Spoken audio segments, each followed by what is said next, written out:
வணக்கம். ஜெம் செய்திகளுக்காக நான் உங்கள் குணா. இந்திய நேரப்படி காலை 8:30 மணி செய்திகள். முதலில் ஜெம் தலைப்பு செய்திகளை காணலாம். புதுமை நிகழும் போதுதான் புதிய வேலைவாய்ப்புகளும் உருவாகும். பிரதமர் நரேந்திர மோடி இளைஞர்களுக்கு அறிவுரை. தமிழ்நாட்டில் 2030ஆம் ஆண்டிற்குள் 33% பேருந்துகளை மின்சார பேருந்துகளாக மாற்ற இலக்கு நிர்ணயிக்கப்படும். முதலமைச்சர் மு.க.ஸ்டாலின் அறிவிப்பு. தமிழ்நாடு சட்டசபையில் இடைக்கால பட்ஜெட் மீதான விவாதம் இன்று தொடக்கம். வருகின்ற 20ஆம் தேதி கூடுதல் செலவினங்களுக்கான மானிய கோரிக்கையை தாக்கல் செய்ய உள்ளார் நிதி அமைச்சர்.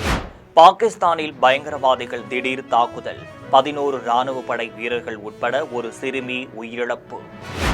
20 ஓவர் உலகக்கோப்பை கிரிக்கெட் தொடர் போட்டி. இந்தியா நெதர்லாந்து அணிகள் மோதல். 4வது வெற்றியை பெறும் ஆர்வத்தில் இந்தியா. இனி விரிவான செய்திகளை காணலாம்.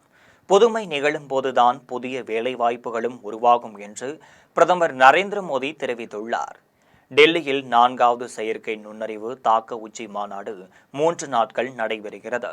இதனை பிரதமர் நரேந்திர மோடி தொடங்கி வைத்தார். மாநாட்டில் பிரான்ஸ் அதிபர் இம்மானுவேல் மேக்ரான், ஐநா சபை பொதுச் செயலாளர் ஆண்டனியோ குட்ரஸ், பிரேசில் அதிபர் லூலா டா சில்வா உட்பட 45 நாடுகளின் பிரதிநிதிகள் பங்கேற்றுள்ளனர். தொடர்ந்து மாநாட்டில் செயற்கை நுண்ணறிவு தொடர்பான பல்வேறு செயல்முறைகள் காட்சிப்படுத்தப்பட்டுள்ளனர். இதனை பிரதமர் மோடி பார்வையிட்டு உரையாற்றினார். அப்போது பேசிய அவர், தொழில்நுட்பம் தான் வேலைவாய்ப்புகளை உருவாக்கும், அது வேலைகளை அளிக்காது என்றும் அதைதான் வரலாறும் கூறுகிறது என்றும் தெரிவித்தார். தொடர்ந்து பல நூற்றாண்டுகளாகவே தொழில்நுட்பம் வளர்ந்து வேலைகளை அழித்துவிடும் என்ற பயம் அனைவருக்கும் இருந்து கொண்டேதான் இருக்கிறது. ஆனால் புதுமை நிகழும் போதுதான் புதிய வேலைவாய்ப்புகளும் உருவாகும் என்று கூறினார். இதில் AI யுகத்திலும் இது உண்மையாக இருக்கும் என்றார். மேலும் இந்தியா தொழில்நுட்பத்தை மட்டும் பயன்படுத்தாமல் உருவாகவும் வேண்டும் என்று கேட்டுக்கொண்டார். தமிழ்நாட்டில் 2030ஆம் ஆண்டிற்குள் 33% பேருந்துகளை மின்சார பேருந்துகளாக மாற்ற இலக்கு நிர்ணயிக்கப்பட்டுள்ளது என்று முதலமைச்சர் மு.க.ஸ்டாலின் தெரிவித்துள்ளார். சென்னையில் தமிழ்நாடு காலநிலை உச்சி மாநாடு 4.0 நிகழ்ச்சி நடைபெற்றது. இதில் முதலமைச்சர் மு.க.ஸ்டாலின் கலந்து கொண்டு உரையாற்றினார். அப்போது பேசிய அவர், நீலகிரி, கோவை உள்ளிட்ட மாவட்டங்களை கார்பன் சமநிலையாக மாற்ற திட்டமிட்டு வருவதாக தெரிவித்தார். தொடர்ந்து மாநிலத்தின் கார்பன் உமிழ்வை குறைக்க 2030ஆம் ஆண்டிற்குள் மாநில பங்களிப்பை உருவாக்க இலக்கு நிர்ணயிக்கப்படும் என்று கூறினார். இதையடுத்து காலநிலை மாற்றம் என்பது எங்கோ நடக்கும் நிகழ்வல்ல, நம்மை சுற்றி நடக்கும் நிகழ்வுதான் என்றும் அதனை கட்டுப்படுத்த வேண்டும் என்றும் தெரிவித்தார். மேலும் தமிழ்நாட்டில் 2030ஆம் ஆண்டிற்குள் 33% பேருந்துகளை மின்சார பேருந்துகளாக மாற்ற இலக்கு நிர்ணயிக்கப்பட்டுள்ளது என்றார். தமிழ்நாடு சட்டசபையில் இடைக்கால பட்ஜெட் மீதான விவாதம் இன்று தொடங்குகிறது. தமிழகத்தில் 2026 முதல் 2027ஆம் ஆண்டு வரைக்கான இடைக்கால பட்ஜெட்டை சட்டசபையில் சபாநாயகர் அப்பாவு தலைமையில் நிதியமைச்சர் தங்கம் தென்னரசு, வேளாண் துறை அமைச்சர் MRK பன்னீர்செல்வம் ஆகியோர் தாக்கல் செய்தனர். இந்த நிலையில் தமிழ்நாடு அரசின் இடைக்கால பட்ஜெட் குறித்த விவாதம் இன்று சபாநாயகர் அப்பாவு தலைமையில் நடைபெறுகிறது. மேலும் வருகின்ற 20ஆம் தேதி பட்ஜெட் மீதான விவாதங்களுக்கு பதிலளிக்கும் நிதியமைச்சர் கூடுதல் செலவினங்களுக்கான மானிய கோரிக்கையை தாக்கல் செய்ய உள்ளார். பாகிஸ்தானில் பயங்கரவாதிகள் நடத்திய தாக்குதலில் ஒரு சிறுமி உட்பட 12 பேர் பரிதாபமாக உயிரிழந்துள்ளனர். பாகிஸ்தானின் கைபர் பக்துங்க்வா மாகாணத்தில் உள்ள பஜூர் மாவட்டத்தில் பாதுகாப்பு சோதனை சாவடி மீது பயங்கரவாதிகள் திடீரென தாக்குதல் நடத்தினர். இதில் பயங்கரவாதிகள் வெடிபொருள் நிரப்பப்பட்ட வாகனத்தை சோதனை சாவடி மீது மோதி தாக்குதல் செய்துள்ளனர். இந்த தாக்குதலில் 11 பாதுகாப்பு படை வீரர்கள் உயிரிழந்தனர். தொடர்ந்து குண்டுவெடிப்பின் அதிர்வால் அருகில் இருந்த கட்டிடங்கள் இடிந்து விழுந்தன. இதில் இடிபாடுக்குள் சிக்கி ஒரு சிறுமி உயிரிழந்த நிலையில் பெண்கள் உட்பட 7 பேர் படுகாயமடைந்தனர். மேலும் பாதுகாப்பு படையினரின் பதிலடி தாக்குதலில் 12 பயங்கரவாதிகள் உயிரிழந்துள்ளனர். 20 ஓவர் உலகக்கோப்பை கிரிக்கெட் தொடரின் 36வது போட்டியில் இந்தியா நெதர்லாந்து அணிகள் என்று மோதுகின்றனர். குஜராத்தின் அகமதாபாத்தில் 20 ஓவர் உலகக்கோப்பை கிரிக்கெட் தொடரின் 36வது போட்டி நடைபெறுகிறது. இந்த போட்டியில் இந்தியா நெதர்லாந்து அணிகள் என்று மோதுகின்றனர். இதில் இந்திய அணியின் கேப்டன் சூரியகுமார் யாதவ் தலைமையிலான வீரர்களும் நெதர்லாந்து அணியின் கேப்டன் ஸ்காட் எட்வர்ட்ஸ் தலைமையிலான வீரர்களும் பங்கேற்கின்றனர். தொடர்ந்து இன்றைய போட்டியில் நெதர்லாந்தை வீழ்த்தி 4வது வெற்றி பெறும் ஆர்வத்தில் இந்திய அணி இருக்கிறது. இதன் காரணமாக ரசிகர்களிடையே பெரும் எதிர்பார்ப்பு எழுந்துள்ளது. சென்னை தியாகராய நகரில் உள்ள எஸ் ஹோட்டலில் நடைபெற்ற திருவான்மியூர் அரிமா சங்கத்தின் 56வது ஆண்டு விழாவில் சிறந்த ஒளிபரப்பிற்கான விருதினை ஜெம் தொலைக்காட்சி நிறுவனத்திற்கு அரிமா சங்கத்தின் ஆளுநர் அரிமா எஸ் போஸ் வழங்கினார். சென்னை தியாகராய நகரில் உள்ள எஸ் ஹோட்டலில் திருவான்மியூர் அரிமா சங்கத்தின் 56வது ஆண்டின் மாவட்ட ஆளுநரின் வருகையும் சங்க பிறந்தநாள் விழாவும் சங்க தலைவர் அரிமா ரவிச்சந்திரன் தலைமையில் நடைபெற்றது. விழாவில் மாவட்ட அரிமா சங்கத்தின் ஆளுநர் அரிமா எஸ் போஸ் சிறப்பு விருந்தினராக பங்கேற்று சிறந்த ஒளிபரப்பிற்கான விருதினை ஜெம் தொலைக்காட்சி நிறுவனத்திற்கு வழங்கினார். அதனைத் தொடர்ந்து வேர்கள் வித்யா சேவா சங்கத்தின் சம்பத்திற்கும் தமிழ்நாடு இரத்த தான சங்கத்தின் எல் சாந்திரா ராமிற்கும் சோலை அமர்நாத் பாபுவிற்கும் மரியாதை அளிக்கப்பட்டது. அதன் பின்னர் 11 MJF வழங்கியதற்காக அரிமா சங்கத்தின் உறுப்பினர் எஸ் மணிகண்டனுக்கு மரியாதை அளிக்கப்பட்டது. இதேபோன்று சங்கத்தின் முன்னாள் தலைவர்களுக்கு சால்வை அணிவித்து கௌரவிக்கப்பட்டது. மறைந்த அரிமா வீரமணியின் மகளான மருத்துவர் சபிதா என்பவர் கலிபோர்னியாவிலிருந்து தமிழகத்திற்கு வருகை புரிந்து தியாகராய நகரில் நடைபெற்ற அரிமா சங்கத்தின் 56வது ஆண்டு விழாவில் பங்கேற்றார். விழாவில் புற்றுநோய் சிகிச்சை அளிக்க ரூபாய் 70 லட்சம் மதிப்பீட்டில் நடமாடும் வேன் அமைக்கப்படும் என்றும் இதனை காவிரி மருத்துவமனை தொடர்ந்து செயல்படுத்தும் என்றும் இதன் மூலம் புற்றுநோய் பாதிக்கப்பட்ட நோயாளிகள் 500க்கும் மேற்பட்டோருக்கு சிகிச்சை அளிக்கப்படும் என்றும் அரிமா சங்க தலைவர் ரவிச்சந்திரன் தெரிவித்தார். ரெண்டாவது, இந்த வருஷம் மாவட்டத்தில் ஒரு மொபைல் கேன்சர் வேன் வாங்குறாங்க. அதுக்கு நம்ம எல்லாரும் சப்போர்ட் பண்ணணும். ஏன்னா முக்கால்வாசி பேருக்கு மார்பக புற்றுநோய் வருது.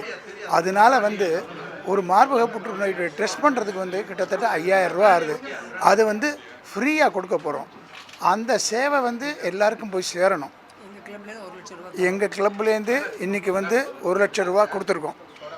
இதனையடுத்து 100 லட்சத்திற்கான காசோலையை அரிமா சங்க மாவட்ட ஆளுநரிடம் சங்கத்தின் தலைவர் ரவிச்சந்திரன் வழங்கினார்.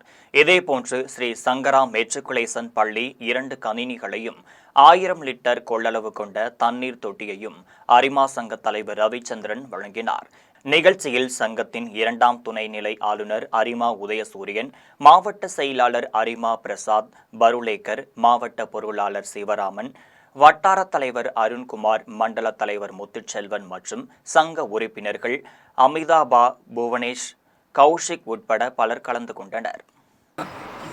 மிஸ்ஸஸ் ரவிச்சந்திரன், வித்யா ரவிச்சந்திரன், இவர் he is a very down to earth person. அது நான் சொன்னான்னாக்கா ஏதோ என்னுடைய ஹஸ்பண்ட் அப்படின்னோ, அப்படி கிடையாது. Taking into account his age, அவர் he is a real full worker. Service is his Moto.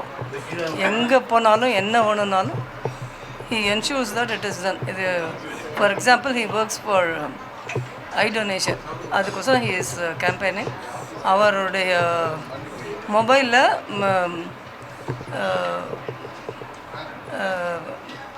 an eye a day keeps the blind away. அதுதான் அவருடைய மொபைலுடைய மெசேஜ்.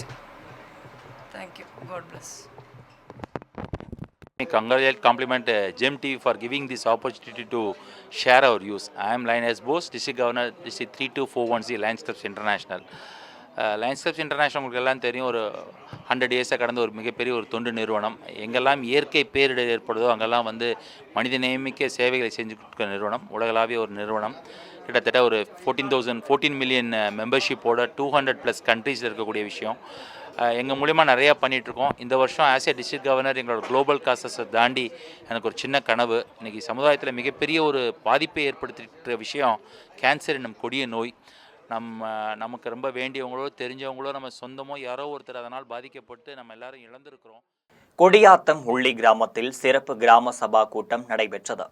வேலூர் மாவட்டத்தில் சிறப்பு கிராம சபா நடத்தி கலைஞர் கனவு இல்லம் திட்டத்தில் விடப்பட்ட பயனாளிகளிடம் மனுக்களை பெற மாவட்ட ஆட்சியர் சுப்புலட்சுமி உத்தரவிட்டிருந்தார். இதைத் தொடர்ந்து குடியாத்தம் அடுத்த உள்ளி கிராம ஊராட்சி அலுவலகத்தில் சிறப்பு கிராம சபா கூட்டம் நடைபெற்றது.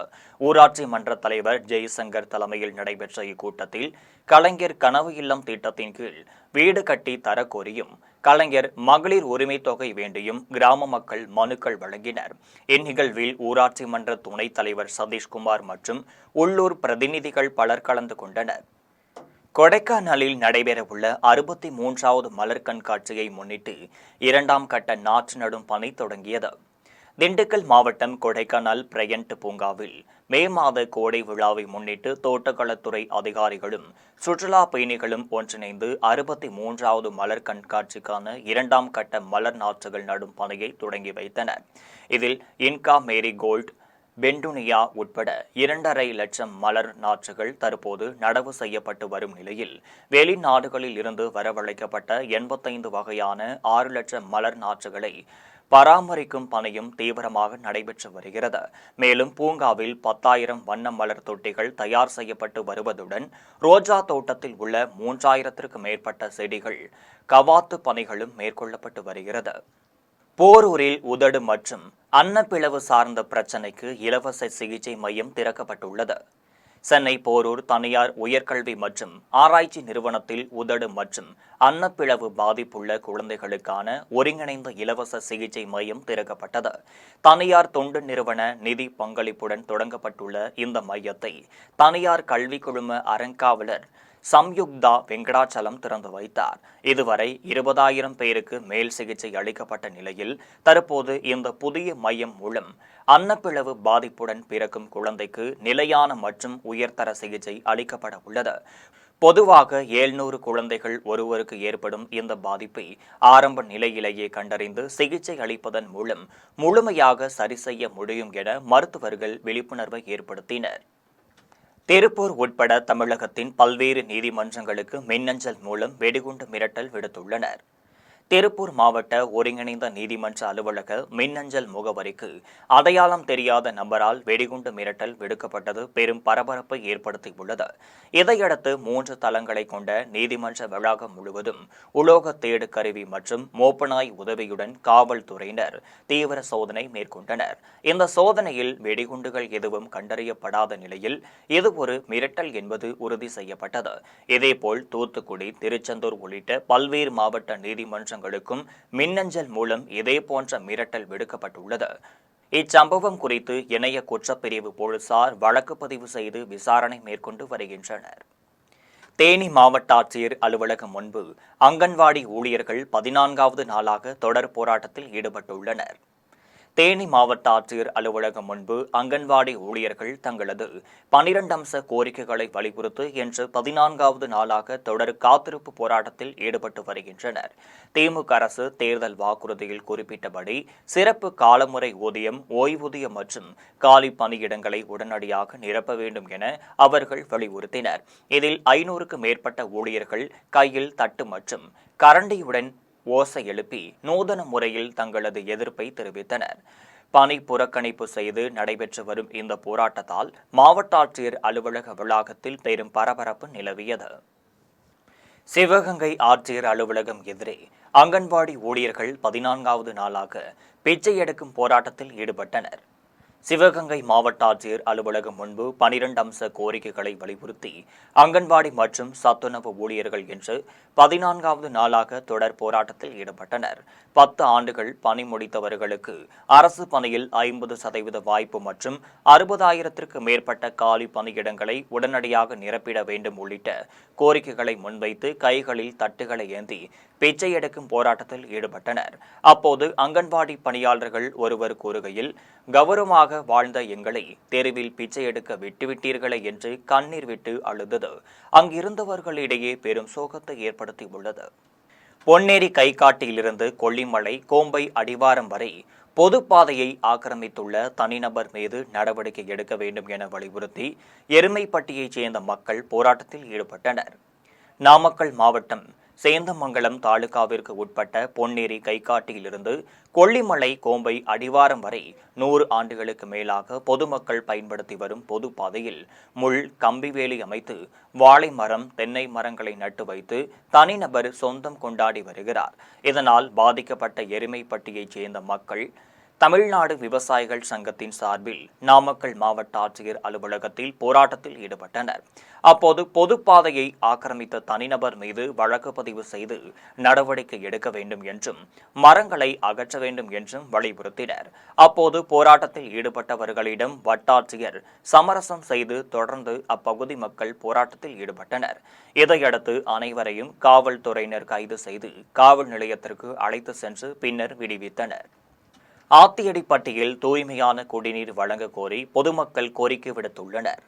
புதுக்கோட்டை மாவட்டம் ஆத்தியடிப்பட்டி கிராமத்தில் 18,42,00,000 மதிப்பில் JJM திட்டத்தின் கீழ் கட்டப்பட்ட புதிய மேல்நிலை நீர்த்தேக்க தொட்டி 8 மாதங்களாகியும் பயன்படுத்த முடியாத நிலை உள்ளது. இதிலிருந்து வரும் குடிநீர் அசுத்தமாக இருப்பதால் பொதுமக்கள் வயிற்றுப்போக்கு உள்ளிட்ட நோய் தொற்றுகளால் அவதிப்பட்டு வருகின்றனர். பலமுறை அதிகாரிகளிடம் புகார் அளித்தும் எந்த ஒரு நடவடிக்கையும் எடுக்காததால் பொதுமக்கள் குடிநீர் இன்றி கடும் சிரமத்திற்கு உள்ளாகியுள்ளனர். எனவே தமிழக அரசு உடனடியாக தலையிட்டு தூய்மையான குடிநீர் வழங்க வேண்டும் என அப்பகுதி மக்கள் கோரிக்கை விடுத்துள்ளனர். புதுசாக போர்வெல் அமைச்சு புது டேங்கு கட்டித்தர்றதா சொன்னாங்க. அந்த தீர்மானம் நிறைவேற்றி புதுசாக ஒரு போர்வெல் அமைக்க நாங்கள் இடங்கள் எவ்வளவோ மாற்று இடங்கள் கூறியும் எங்களது ஊர் மக்கள் பேச்சை கேட்காமல் இன்று அவர்களாக ஒரு இடத்தை தேர்ந்தெடுத்து, அதுவும் பிரச்சனைக்குரிய இடத்தை தேர்ந்தெடுத்து போர்வெல் அமைத்து நீர்நிலை மேல்நிலை நீர்நிலை தொட்டி அமைத்து கொடுத்தார்கள். தாராபுரம் பெரிய கடை வீதியில் மதுபோதை நபரால் தாக்கப்பட்ட பெண் தர்ணா போராட்டத்தில் ஈடுபட்டதால் பெரும் பரபரப்பு ஏற்பட்டது. திருப்பூர் மாவட்டம் தாராபுரம் பெரிய கடை வீதியில் அமைந்துள்ள அரசு மதுபான கடையிலிருந்து மது போதையில் வந்த நபர் ஒருவர் பொருட்கள் வாங்க வந்த செல்வராணி என்ற பெண்ணை தகாத வார்த்தைகளால் திட்டி காலால் எட்டி உதைத்த சம்பவம் அப்பகுதியில் பெரும் பரபரப்பை ஏற்படுத்தியுள்ளது. இதனால் ஆவேசமடைந்த அந்த பெண் குடியிருப்பு மற்றும் வணிக வளாகங்கள் நிறைந்த பகுதியில் இயங்கும் அந்த மதுக்கடையை உடனடியாக மூட வலியுறுத்தி சாலையில் அமர்ந்து தர்ணா போராட்டத்தில் ஈடுபட்டார்.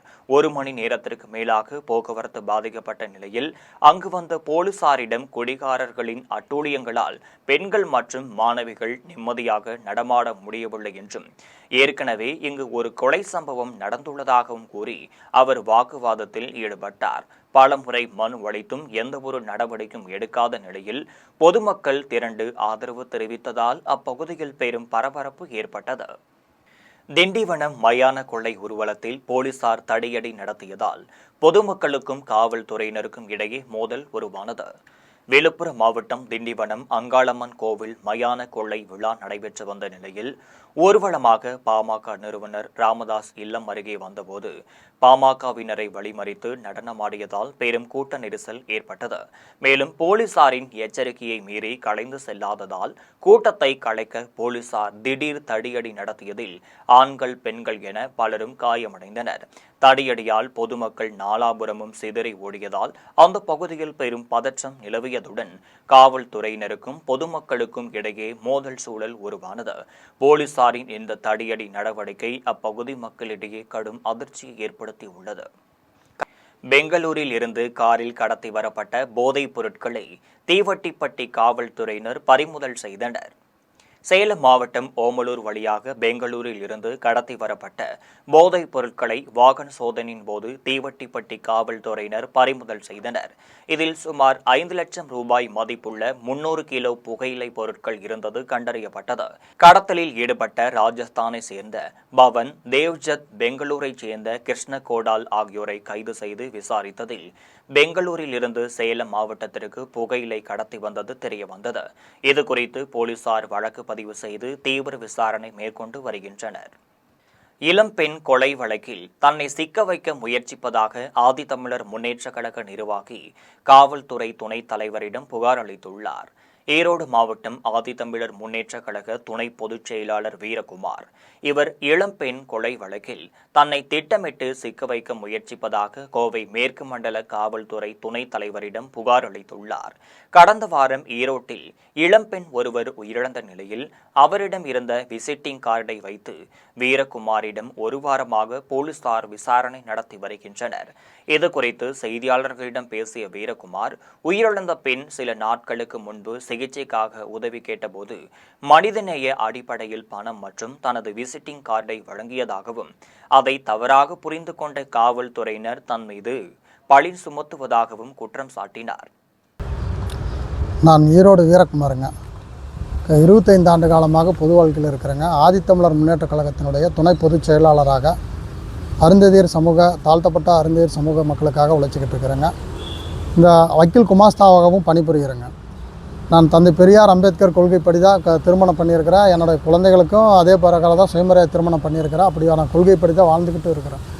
இந்த மக்களுக்கு, ஏழை மக்களுக்கு வர்றவங்களுக்கு கலெக்டர் ஆஃபீஸில் மனு எழுதி கொடுக்குறதும், அவங்களுக்கு விசிட்டிங் கார்டு மற்ற எல்லா விவரங்களையும் கொடுத்து எந்த பிரச்சனைனாலும் என்னை அணுகுங்கன்னு சொல்கிறது என்னுடைய வழக்கமாக நான் செஞ்சுட்டு இருக்கிறேன். கிட்டத்தட்ட 25 ஆண்டு காலமாக சமூக பணி செஞ்சுக்கிட்டு இருக்கிறேன். விழுப்புரம் புதுச்சேரி சாலையில் மது போதையில் கார் ஓட்டி வந்து மின்கம்பம் மீது மோதி விபத்துக்குள்ளான சம்பவம் அப்பகுதியில் பெரும் பரபரப்பு ஏற்படுத்தியுள்ளது. விழுப்புரம் மாவட்டம் வளவனூர் பகுதியில் விழுப்புரம் புதுச்சேரி சாலையில் மது போதையில் அதிவேகமாக கார் ஓட்டி வந்த ராகவன்பேட்டையைச் சேர்ந்த எழிலரசன் என்பவர் கட்டுப்பாட்டை இழந்து சாலையோரம் மின்கம்பத்தில் மோதி விபத்துக்குள்ளானார். இந்த விபத்தில் மின்கம்பம் முறிந்து விழுந்ததால் போக்குவரத்து பாதிக்கப்பட்ட நிலையில் கார் ஓட்டுநர் அதிர்ஷ்டவசமாக உயிர் தப்பினார். தகவல் அறிந்து வந்த மின்வாரிய ஊழியர்கள் உடனடியாக மின்சாரத்தை துண்டித்து மின்கம்பத்தை அகற்றி போக்குவரத்தை சீர் செய்ததுடன் அஜாக்கிரதையாக செயல்பட்ட எழிலரசன் மீது வளவனூர் காவல் நிலையத்தில் வழக்கு பதிவு செய்து தீவிர விசாரணை நடத்தி வருகின்றனர்.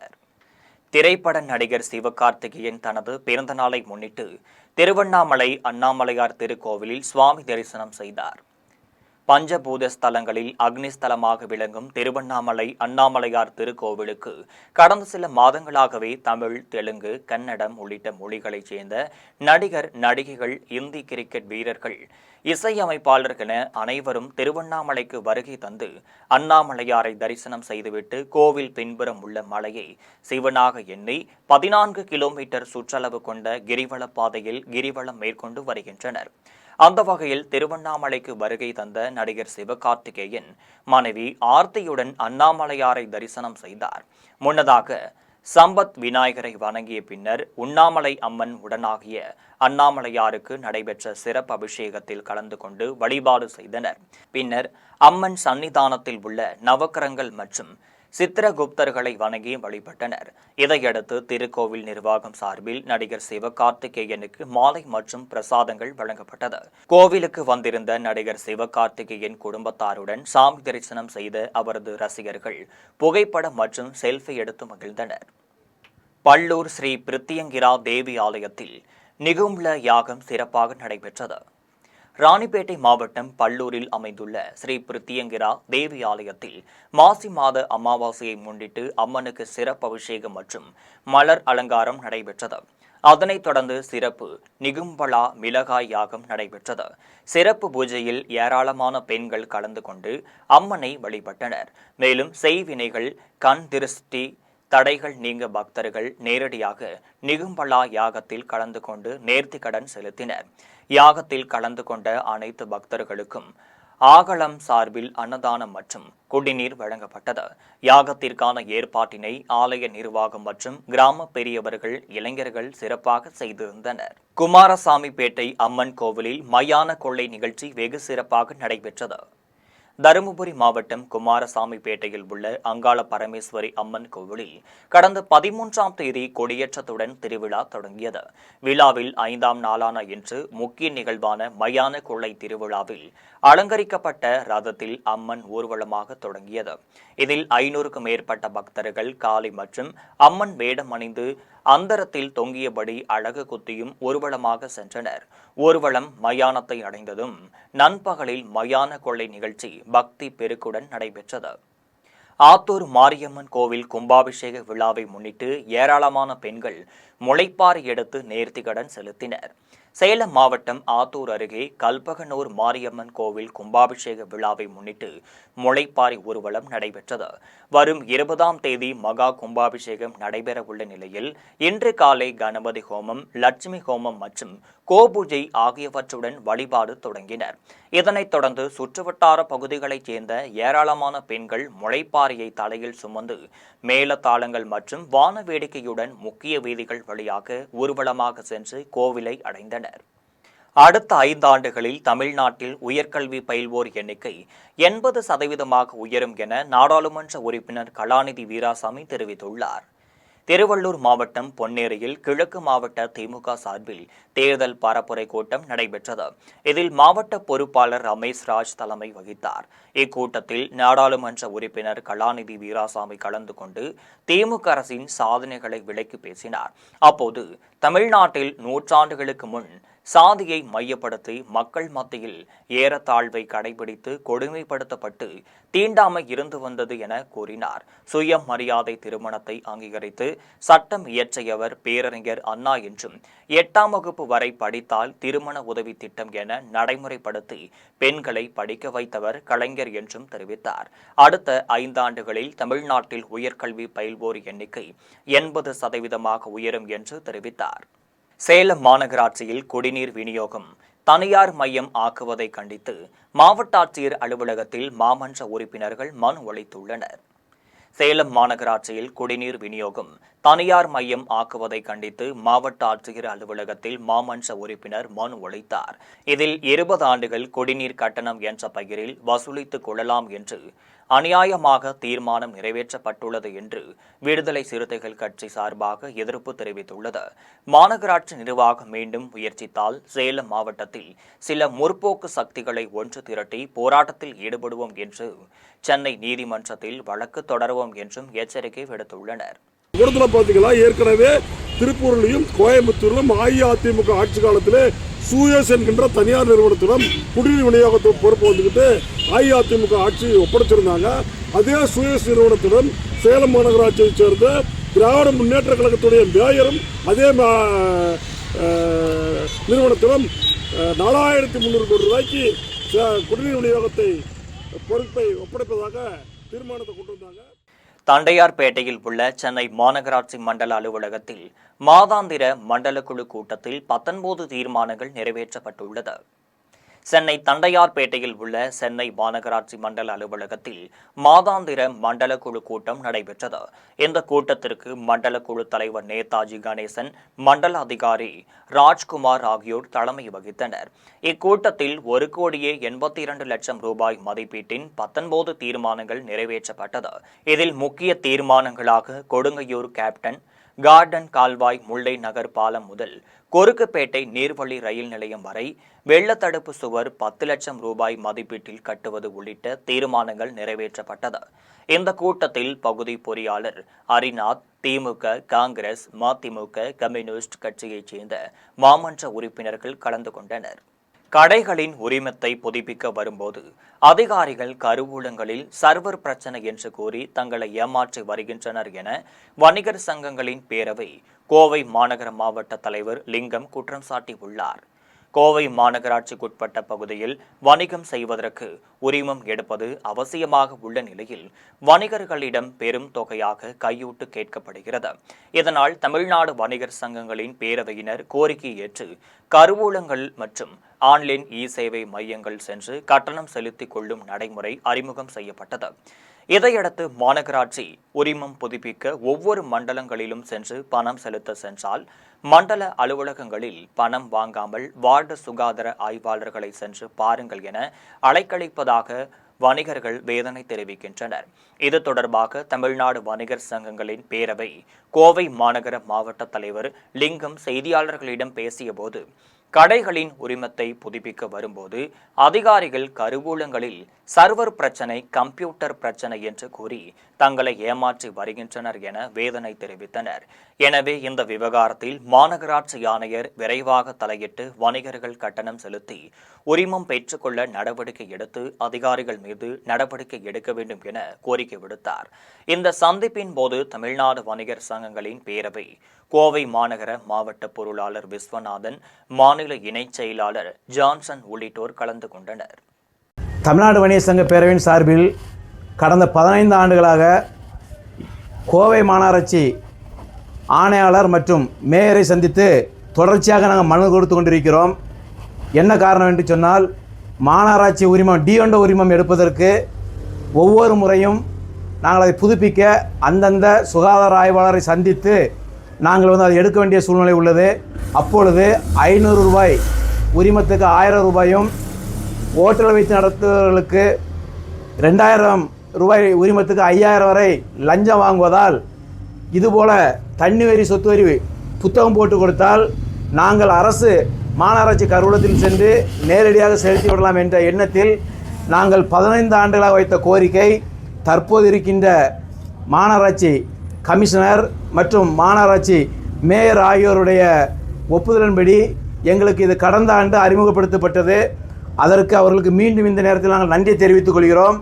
இருப்பினும் இந்த ஆண்டு உரிமம் புதுப்பிக்க செல்லும் பொழுது நேரடியாக நாங்கள் மாநகராட்சியில் மண்டல அலுவலகங்களிலோ வார்டு அலுவலகங்களிலோ எங்கே மாநகராட்சி கருவூலம் இருக்கிறதோ எங்கு சென்றும் நாங்கள் பணத்தை செலுத்த முடியவில்லை. மீண்டும் ஜெம் தலைப்பு செய்திகள். புதுமை நிகழும் போதுதான் புதிய வேலைவாய்ப்புகளும் உருவாகும். பிரதமர் நரேந்திர மோடி இளைஞர்களுக்கு அறிவுரை.